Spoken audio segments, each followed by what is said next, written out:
Well, that was pretty, a little sloppy, but we made it.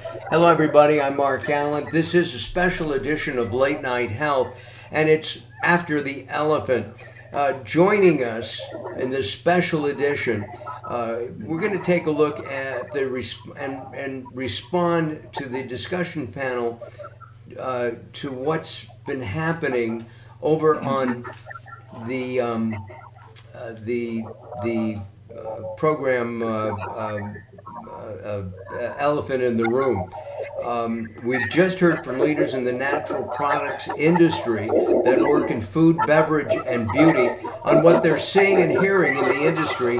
One of you guys has your phone on or something. Do you hear that?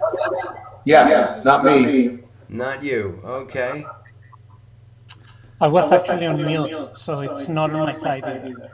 All right. You sound like you're echoing Miguel, just so you know. When you spoke, it was echoing. Okay. That Yep. should be better. Okay.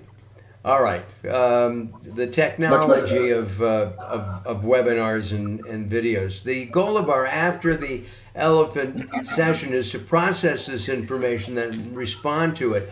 I've got notes. I'm just blown away by what we heard. Anyway, let's take a look at our panel members and introduce them. We have Eric Schnell. He is the co-founder of BeyondBrands and Beyond SKU. Welcome, Eric. We also have Jasmine Dickens. She is the COO and operations manager of Misha's Kind Foods. And we have Miguel Leal, co-founder of CEO and CEO of SOMOS Foods.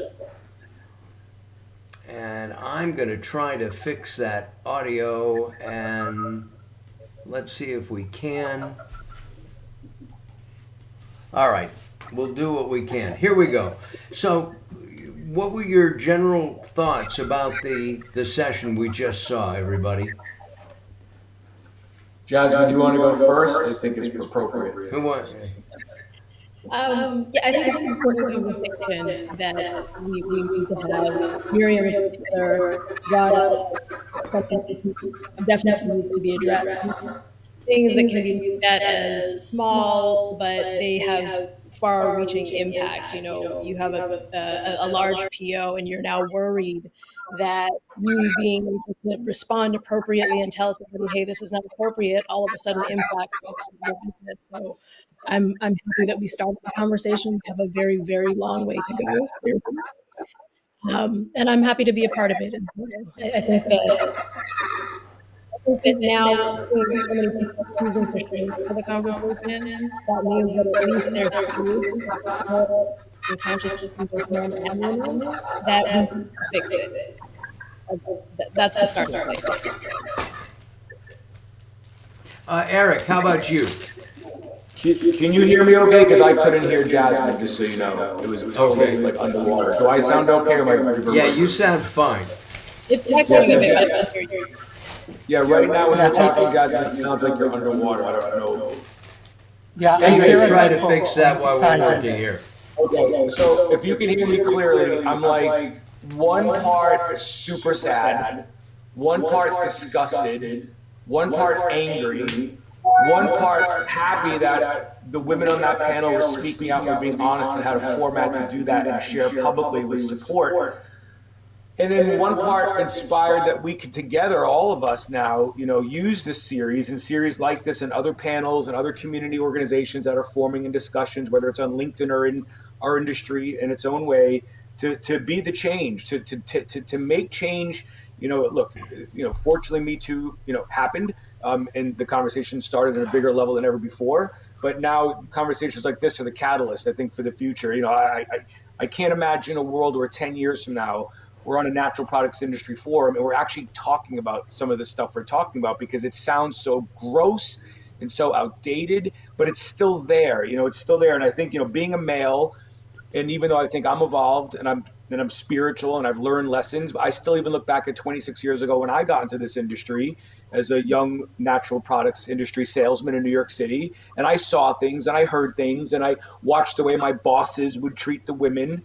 And I was just trying to find my rightful place as a 26-year-old sales rep and not buck the system and get myself ahead. And looking back, and hearing the women talk now so openly, which back then you didn't necessarily, I look back at everything and I wish, God, I wish I was being more the change this whole time that I want to see happen in this whole movement. So I think that, there needs to be a lot more men in this conversation. There needs to be a lot more men held accountable. There needs to be a lot more men that are going to decide to step aside on their own accord and say things like, you know what, we're forming a new company, and in this company, the board's going to be 51% female. That's it. That's a bylaw. Like, there's plenty of other bylaws and plenty of other things that they do, like set up B Corp in the bylaws. We're going to be B. Why can't you set up, we're going to be women forward?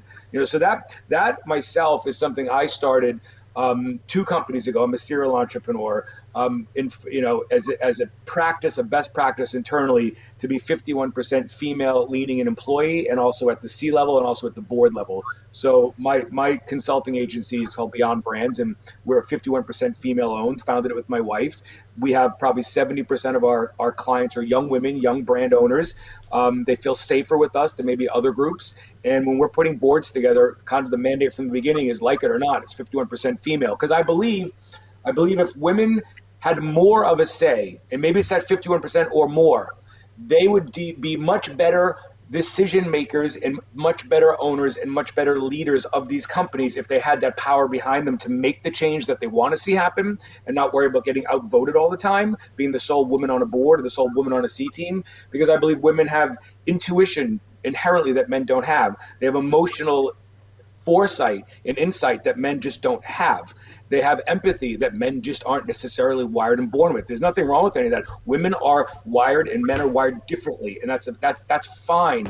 But I think in this modern age, if we could give women back their rightful place in leadership positions as it was thousands and thousands of years ago, where on this planet, in most all cultures, including shaman in the jungle, women were the leaders of tribes. Right. Women were Eric, I want to, because let's get Miguel and his comments. I get it. I agree with everything you're saying. Miguel, how about you? That's my speech. I'd like to go back to the old days where women ruled the world. I believe we go to war much less. I'm done. And I agree with you. Yeah, I'm probably. This has been such an incredible 3 weeks, just listening, and it just, what a great job putting this together. So needed. I've been working on the natural product industry and have gone to Expo West for over 15 years now. And it wasn't until last year that I realized to the extent and to the depth that sexism was present in the industry. And like Eric, I've made a career here. I'm very proud of the community. And I am, really disgusted by these stories. And I joined this to learn more, to see what role I can play, how can we identify it, and how all of us, maybe the men especially, can become a bigger part of the change. So, great that we have this space, and so brave of everybody, especially on the panel today, to speak out, because this is really the only way that we can affect change. I agree with you all. I was blown away. I was actually disgusted by some of the stories. I cannot believe that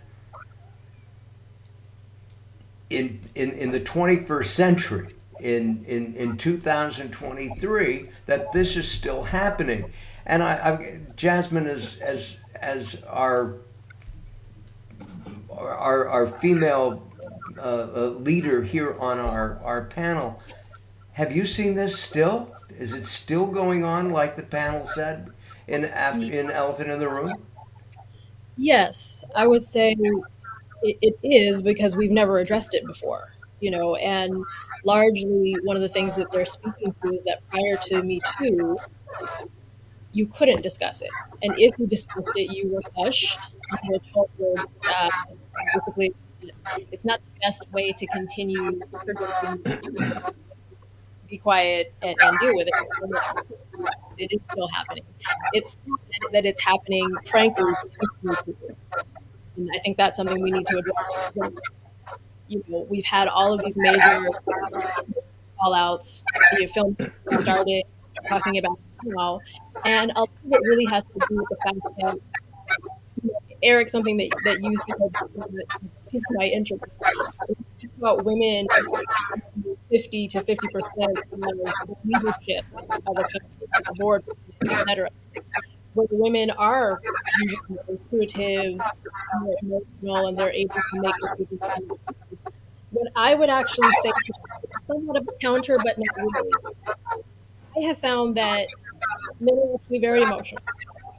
They are told to operate in a very concrete way in the workplace, but the emotions underneath that are actually running their show up. I also think that we teach them to turn off the intuition, the inner voice that might say to them, this is another colleague or a professional that's walking into the space. So to the situation with your wife, maybe pinching her on the ass is not an appropriate thing. If we begin to relate with men and women in this space, it's from a perspective of we have the same faculties inside have emotion. We have a clear sense of wrong. The problem is that coming to the workplace, we started in a way where men had the upper hand, therefore they knew they could be the abusers and it wouldn't be called abuse. So now we're balancing things back out by saying, okay, you know what, we're going to call it abuse, but now we need to almost engage both men and women from the place of develop in ourselves and also in leadership teaching programs a way for men and women to both hone their inner masculine and inner feminine energies. And I know that sounds super hippie, but I think that that is the solution, though, because we need to be able to come into the space. And if it's a man listening to men or women, that intuition needs to be there. That, sense of, okay, my emotional connection to you gives me a sense of the other person's humanity. What's happened in the workplace is that we have engaged man to man, and I will say this in the space as well as a Black woman. Typically, it has been white man to white man engaging as though humanity is there. But when it is man to woman, we make it so her humanity is a little bit lower. And unfortunately, we do it with people of other race. And so now we're just beginning to have the awareness and the space to say, wait a second, anywhere where it's showing up where there's not a level playing field, we have to level that out. One of the I think it was Miriam who was in the elephant in the room was saying that Yes. that she is often approached for a weekend away or a vacation by a vendor, and when she turns them down, the order goes away. I'm speechless, and that doesn't happen to me often. Eric, Miguel, one of you, what do you think? Can you hear me okay, Mark? Clear? Yeah. So this is an interesting part of our industry that I'm not even sure if anyone's brought up yet, but related to her point. So she's an outside sales rep that goes into stores and encounters the people that work in the stores. A lot of people forget that's a big part of our industry. All the employees that work, the thousands of employees that work in grocery stores and health food stores across the country, we often forget that's actually our industry, but they just don't go to the trade shows, so we don't see those people as much. So I started in New York City in stores just like that, calling on accounts. If you look at the demographic of the people in the stores, it's very different than maybe the people you see at the trade show floors or the people in leadership in companies. And I wonder if some of that, if that community hasn't caught on to this Me Too idea, hasn't caught on to this revolution in consciousness, or hasn't caught on to the proper way to treat women. I wonder if there's any conversation around that, because as she was saying that, I was thinking that it's coming from the people that are the buyers in the stores. And I wonder what families or demographic or what life they come from that is more accepted, that you would give a bribe or expect a bribe for an order. I've certainly seen cash stuff as a guy in New York City 25 years ago. Pay me an extra $500 and I'll give you a $2,000 order for your vitamins. Okay, that was actually considered normal. What I didn't see is what Miriam went through, which is the disgusting, darker side of this. It's terrible. Miguel, your thoughts?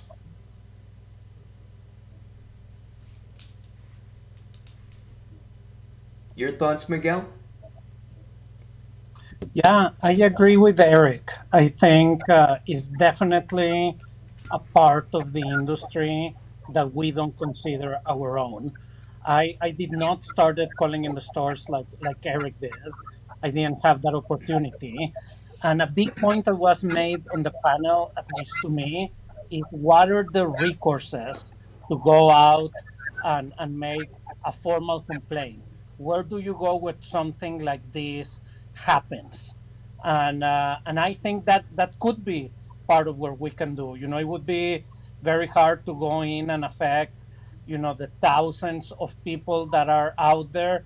But if we fix it systematically with having a recourse, especially in an industry like ours that is so consolidated that a few retailers really control most of the ACV, I think that is a big to do after this panel to use our and leverage our influence and our connections to make sure that there is a place where people can go after incidents like the one that Miriam, told us. Jasmine, the Miriam also said that she did file a complaint. It took 4 years, and her winnings, if you will, was $200 a month. I mean, It's disgusting. yeah, Because what it's saying is, okay, from a legal perspective, we're going to acknowledge that this wrong was done to you. However, we still value you as an equal member of society enough to make this person suffer in such a way that they will understand that this is not okay, and also set an example so that other people know that. Because, what is that to him? It's nothing. It's nothing. yeah. So it's still speaking to her value in society and in the professional space. Anything pop Well, out? can I just say one thing? Eric, sure, go ahead. Just in also reflecting on Miriam's experience in the stores, which is nothing different than I experienced on the other side of it 25 years ago in the same role. People expect something for something sometimes in the world. And I wonder, this has been going on thousands of years. Like, I wonder how big this conversation or how big Me Too has to get to actually affect that side of the industry. You know, I actually don't know how you do that. Like if you're a sales rep and you go back to your company and you tell your company about what happened in the store, if Miriam told her company, the company's got to make a decision. Okay, we are one of 25 vitamin lines in that store. We only do 5% of our volume in that store. If we go in and rock the boat, we'll probably get thrown out, like, because the store owes nothing to the brand. Right. And that's like, I don't even know how, like, there's so many layers there of how you fix that. It's almost like there's got to be a cultural shift, a humanity shift, a consciousness shift for the everyday person to realize that's wrong. Because there's no punishment a brand or myriad superiors could give the brand owner to the store to ever probably ever fix that. I can't see that. And we have a comment from Amy Summers, who's put together a marvelous program and organized everything but me. She's heard that this is very common in the industry, that it's the buyers that have this behavior. We all work with buyers in one way or another, right? How do we stop it? What do we do? More programs like this is one. Jasmine? Yeah, I think you're bringing an Miguel, go ahead. excellent point, Mark. Yeah, I think you're bringing an excellent point. I think all of us are very lucky that we get to have this, top to tops with retailers. And now that we can put words to it and there is a space that we can have the conversation, I think this is where retailers and manufacturers need to meet together. And like Eric said, it's probably going to require a culture change and a change at every level. But I do think it's something that needs to start from the top, and that there is a place where we can go and people can go that are affected by this behavior and put in a complaint. Maybe it's not at the store manager level, but it's all the way, to the top of the merchandising department. Got it. Jasmine, Yeah. your thoughts? I also think to that, to copy what Miguel was saying and add to it, I think that we have to be willing to take risks collectively. So, for instance, let's use Miriam's situation.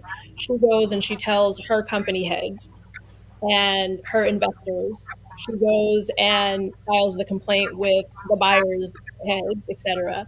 And then other people in the industry, whether it's the brokers, other brands who are also in the stores, from a leadership perspective, need to be able to say, hey, listen, we're willing to lose this account in order to hold them accountable so that it's not happening to anyone, even if it didn't happen to one of your employees or it didn't happen to you as one of the founders.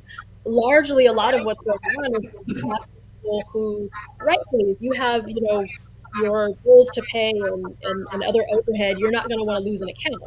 But we've seen it in this industry. We've seen it in the film industry. It's largely because we don't want to lose the monetary value of the thing that we're working towards, that we continue to allow abuse, whether we're allowing it to ourselves or we are watching as other people are being abused and just not saying anything because we decide that it doesn't apply to us in this moment. So I think we have to be willing to take that risk that we might lose the account initially. And literally they might pick a few people out until a large enough amount of people are now pulling out that everyone has to stop and say, wait a second, what's going on? Then I think holding them accountable becomes far more easy and impactful. Leah Weiss is watching. One thing that she's noticed is that much of the harassment has to do with power. And of course, power is money in this case. And it's men trying to exert their power over women when they know that they can control women and their career. And I think that's a very good point. Heather, during the elephant in the room, mentioned that at one point in her career, at a conference, a man entered her room. He was naked and wanted sex. They were both married. This happened a number of years ago. That guy, who she did not identify, is still in the industry. I found that repulsive, disgusting. I can't believe that it happened. Yeah, that term made me angry more than ever. And I know who the guy is. And I see the guy at every show too. And she told me about this years ago. And if I was her husband, I probably would have done something more. But there's a lot of that. There is a lot of that. When I started in the vitamin industry 26 years ago, and I went to our first national sales meeting, I had no clue how much everybody drank and how it was normalized and actually coerced. And I saw my boss go into the room with one of my fellow employees who was 25, 26 and didn't come out to the next day. Like, that is freaking insanity.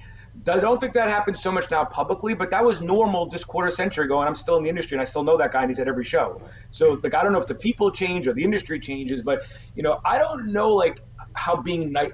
First of all, I don't know why we can't call out names. I don't understand that. I want to call out the serial investor that everybody knows in this industry that's 80 years old right now that pinched my wife's ass 10 years ago walking to a board meeting and destroyed her board meeting over and over and over and over again, every board meeting until she quit her own company 3 years later. I want to say his name. And everybody knows him. And I wonder if there's just a way, at some point it just gets maybe New Hope endorses this or Natural Network endorses this, that we create an open form, a list. And if you're on the list, if your name's on the list, you have done something, and maybe the list has a little excerpt of what you've done to harm that victim. And maybe there's a way to have a blue check mark. So, it's not just to have, fake revenge on someone because you don't like them. There's a way to actually not get on that list is the worst thing ever. And we all know there's a list, and everybody sees the list at any time because your name's on it. It means you did something offensive. Maybe that's the way, because how else are things going to change so quickly in our lifetime when that's normalized and these people are still in our industry? We only have a few minutes left. So let's talk about solutions, okay? Miguel, let's start with you. Do you have any solutions for this that we can get rid of the elephant in the room? Well, I am very pragmatic, Mark. So today, it was such a great learning for me.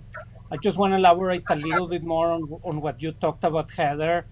That was, obviously very impressive and disgusting. But it was even more impressive that she checked with other women, and there wasn't a single one that a version of that story did not happen to them. And really, my key takeaway was, even if they were able to turn them away, that person was harmed forever. Their life took a turn for the worst because of that incident. Now, I don't think, a single person can solve this issue by themselves, but I'm walking away with what is the one thing I can do. And, if each of us does one thing, I think the list that Eric was talking about is incredibly important. I think, the solutions that Jasmine was talking about is very important for me. Is going to be to bring this up in my conversations with retailers and just ask them, hey, if this ever happened to someone on my team, is there a recourse that they can go to and make a complaint? And make sure that in those conversations, those recourse exist, they are public, they are communicated. And for me, as a part of this industry, to continue to be a part of this and continue to learn, because if you can't see it and you can't name it, you can't stop it.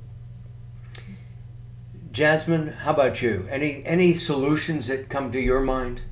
Yes, I like what Miguel just said. I agree with it. And I think that perhaps outside organization being formed, whether it's a nonprofit where company heads, founders, men and women can come together to create educational programs that potentially we can suggest are mandatory for these industries. In a way, it sort of standardizes the educational process, because a lot of what's happening is that it's been happening for a long time. No one said anything, and there's no one to help reshape what those relationships would look like. To piggyback on what Eric was saying earlier, there is an understanding in the industry of some sort of, you scratch my back, I'll scratch yours. And so whether that looks like an exchange of, here, I'm giving you a money scratch back, we're taking women and we're asking them to barter their bodies, which is foul. And so helping people to understand, okay, what does it look like to enter into a proper professional give and take relationship? And that needs to be spelled out. For us on the call, it feels like it's common sense. It clearly isn't. So we need to create an educational program that then gets these other places. And then they need to be held accountable to, okay, you've taken this training course, you're now in violation of the rules of the training. And these are the consequences. Yeah, it's all mind-boggling to me that this is still going on. Leah Weiss says we need a calling out of the abusers, and we should encourage women to press charges. It's hard for women to do that. We've discussed this in the past. Next week, by the way, we're going to have retailers on our panel, and maybe we can get some insight there. So I thank you all. We're going to end right now. Jasmine Dickens, Eric Schnell, and Miguel Leal. Thank you very much for joining us. And Miriam says, thank you all, many good ideas. I'll say that there are concerns about safety, defamation lawsuits, if there isn't sufficient evidence, and I believe Miriam even said on the panel earlier that she had evidence. Revenge, if done with legal process, and I think that's important. Thank you for joining us for After the Elephant. This has been a special edition of Late Night Health and our response and discussion panel to Session 3 of Identifying the Elephant in the Room, Critical Communication Strategies in the Face of Sexism. Please join us next Thursday at 1 to 2 o'clock Eastern Time as we examine the topic of sexism in the legal, finance, marketing, and retail sectors of the natural products industry. Make sure you're registered for the Elephant in the Room session so you can listen to what we're responding to during After the Elephant. And if you're not registered yet, go to invincibox.vfairs.com. It's right here on your screen. I'm going to make it just a little bit larger for you. there you go. And of course, we'll be back on social media for our post-response and discussion session after that on After the Elephant. Look, for Late Night Health, I'm Mark Alyn. Thank you very much. Thanks, everybody.